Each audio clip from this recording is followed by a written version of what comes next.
Well, my name is Craig Wagner. I'm the jazz guitar instructor here at University of Louisville and have been since about, 2002, 2003, around that time.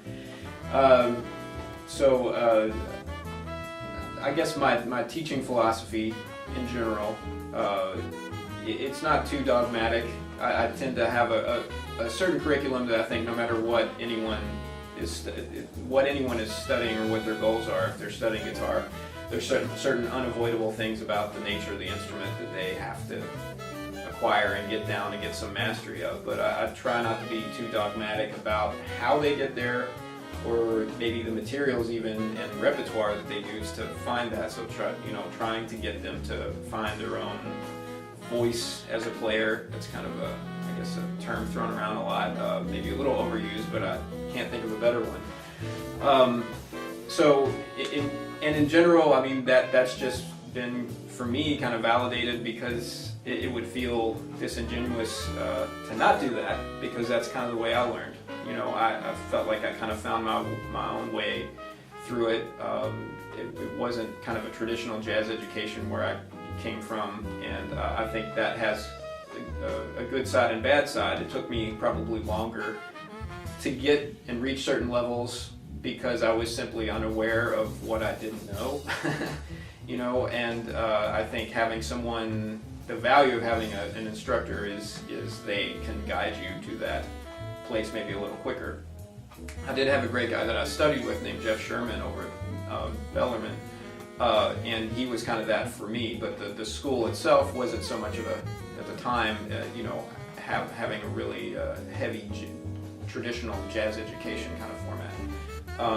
But so many things that I was exposed to, and in the way I was exposed to them, I tend to keep that same aesthetic in my teaching style. So that's kind of the way I go about it. Definitely things about technique, definitely things, but on that note, there's so many different ways of approaching the guitar.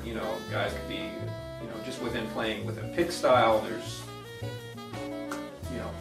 10 different ways someone could probably do that, and you could point to 10 amazing players that all even just play with a pick, the same basic right hand technique, but they all get these amazingly drastically different tones and different styles, but they all are masterful at it. Or there's finger style approach, or guys could be doing all that crazy tapping stuff. We don't do too much of that, but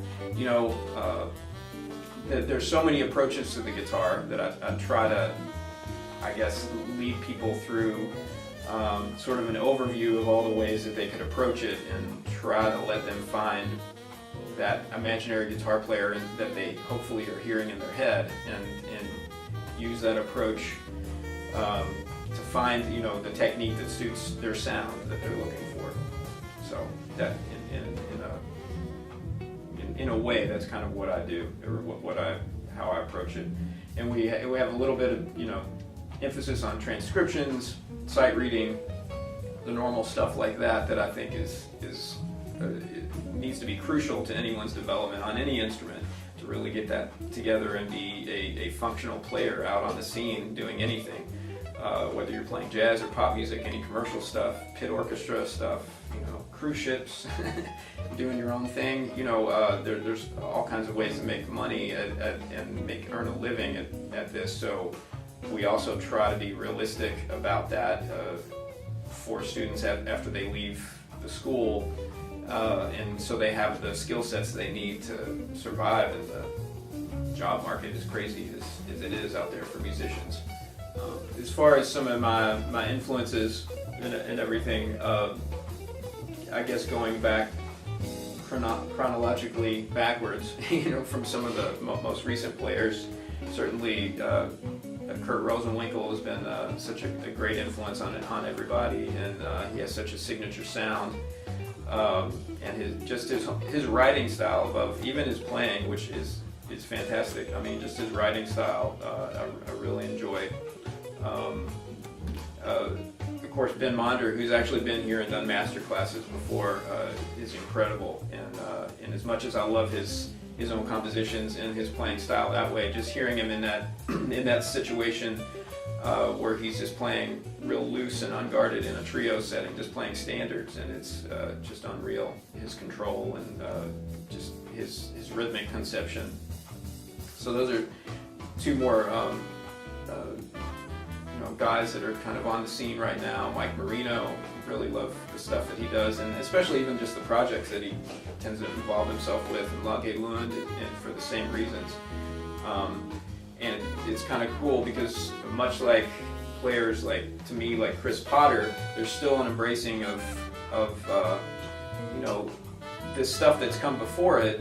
They're not totally throwing that away by any stretch, but they're trying to look to do something different with it. So you'll hear some of the similarities in tone and going for that really round sound and that big sound, but that's still even a layman could listen to it and say that's jazz guitar, but there's just something still different to it, and the whole compositional language that they're coming from and improvisational language that they're coming from is still based on what's come before, but going in so many different new directions.